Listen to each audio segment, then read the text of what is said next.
Allez, bienvenue dans cette nouvelle vidéo. Aujourd'hui, je suis en compagnie de Maud, alias Woman Invest. sur les réseaux sociaux Woman Invest. On vous met l'arrobase juste ici pour Woman Invest, le mien là. Avant tout, si vous ne nous connaissez pas, aujourd'hui, on vit complètement de nos investissements immobiliers. On a tous les deux arrêté de travailler. Si vous n'êtes pas déjà abonné à la chaîne YouTube, Bah, il suffit de vous abonner.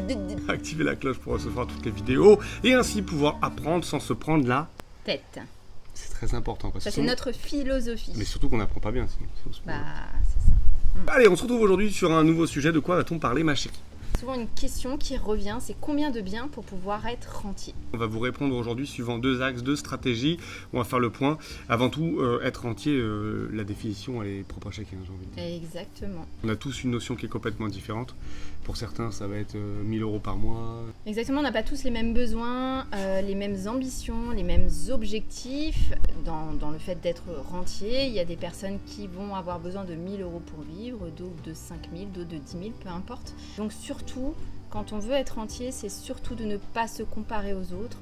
C'est pas celui qui en aura le plus qui pour autant sera forcément le plus heureux, loin de là. Donc encore une fois, la stratégie, les objectifs sont propres à chacun. Il faut surtout suivre ses propres envies, ses propres besoins, plutôt que de vouloir faire comme son voisin, comme son ami ou autre. Et ça, c'est un piège. Hein. Ouais. Alors, vous êtes très nombreux à nous poser des questions en nous disant, voilà, moi, je veux vivre de l'immobilier, qu'est-ce que je dois faire? Voilà, c'est la question qui peut être à la fois simple et compliquée. Comment je vais organiser ma stratégie? Mais vous avez tous, aujourd'hui, une stratégie qui est différente. On peut la distinguer en deux parties.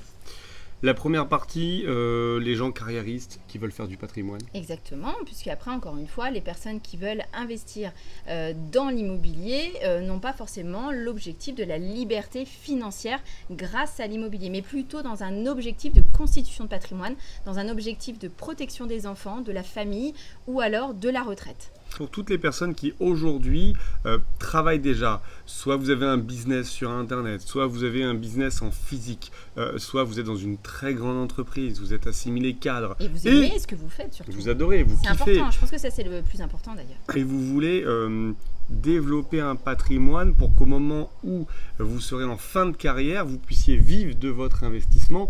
Cette fois-ci, on va vous conseiller plutôt effectivement des investissements dans des villes un petit peu plus conséquentes en investissement et en location pérenne, au mois, complètement automatisé, peut-être éventuellement même en passant par des agences. Exactement, de façon qu'ils puissent gérer, puisqu'en général, c'est qu'on n'a pas le temps, on n'en a pas envie. Donc dans ces cas-là, c'est de pouvoir tout déléguer à une agence pour qu'ils gèrent vos biens. Donc si vous êtes carriériste, effectivement, on vous conseillera plutôt des investissements sur des immeubles de rapport où les villes seront plus conséquentes avec des locations en nu ou en meublé, mais plutôt des locations pérennes, c'est-à-dire des locations au mois avec éventuellement des garanties de loyer impayées en passant par des agences pour vraiment payer votre confort afin que ça tourne sans que vous ayez besoin de rien faire. Donc vraiment de déléguer parce que l'objectif est complètement différent.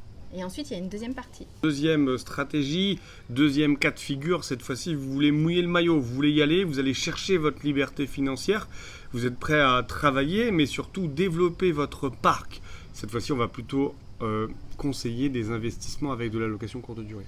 De la location courte durée et avec une stratégie que nous, on appelle le 70-100, c'est-à-dire qu'une stratégie avec du cash flow derrière, clairement, puisque votre recherche aujourd'hui, c'est forcément d'être rentier, d'avoir une certaine liberté financière. Donc, il est clair que il vous faut des rentrées d'argent pour petit à petit compenser le salaire que vous avez aujourd'hui. Donc, ça passera forcément par une stratégie de cash flow et donc la location courte durée. La location courte durée, c'est 2,5 fois plus de chiffre d'affaires qu'une location classique.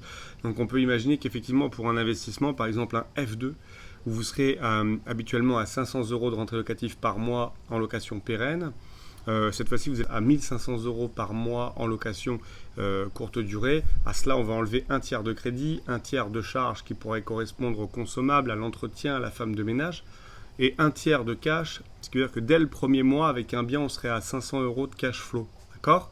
Donc pour tous ceux qui voudraient être rentiers de l'immobilier et qui se poseraient une question, à savoir, j'ai besoin de 2000 euros par mois pour pouvoir vivre, on pourrait du coup leur dire sur une base d'un F2 à 500 euros de cash flow qu'avec 4 F2, on aurait largement de quoi pouvoir vivre. Alors attention, rentier de l'immobilier, et à la question combien de mois bien pour être rentier de l'immobilier, il ne faut pas oublier que ce n'est pas parce qu'on a suffisamment pour vivre qu'on a la capacité de pouvoir enchaîner les biens. Exactement, et je reviens juste aussi, parce que ça c'est quelque chose qui risque de revenir. Il est évident que là, on vous parle dans la globalité, on n'oubliera pas la fiscalité quand on investit dans l'immobilier. Ça fait partie également de l'investissement immobilier, et donc ça peut aussi avoir un impact, donc tout ça se calcule, et plus vous allez avoir de biens, plus la fiscalité sera un point clé et un point essentiel. Il faudra parfois remanier des choses, il faudra surtout bien se renseigner en amont, c'est-à-dire entre, par exemple, je dis une bêtise, quand on fait de la location nue, quand on fait de la location meublée, etc. De la manière dont on investit, si on est en propre, SCI ou autre. Voilà, donc ça, ce sont des choses importantes qu'il ne faut pas oublier, bien évidemment, dans le calcul du cash flow. Alors effectivement, tu fais bien de préciser que la fiscalité est très importante. D'ailleurs, de la même manière que quand on négocie un salaire, quand vous êtes salarié, vous avez un salaire tous les mois. Si vous gagnez 2000 € de salaire par mois, forcément qu'à la fin de l'année, vous n'aurez pas 24 000 dans votre poche. Vous aurez 24 000, mais vous aurez eu un prélèvement à la source qui fait qu'il vous restera un petit peu moins. Alors, pour pouvoir vivre de l'immobilier, il va falloir enchaîner les investissements. Ce n'est pas avec 4 biens qui vont se dépérir dans le temps et on va forcément arbitrer à un moment donné qu'on va pouvoir continuer.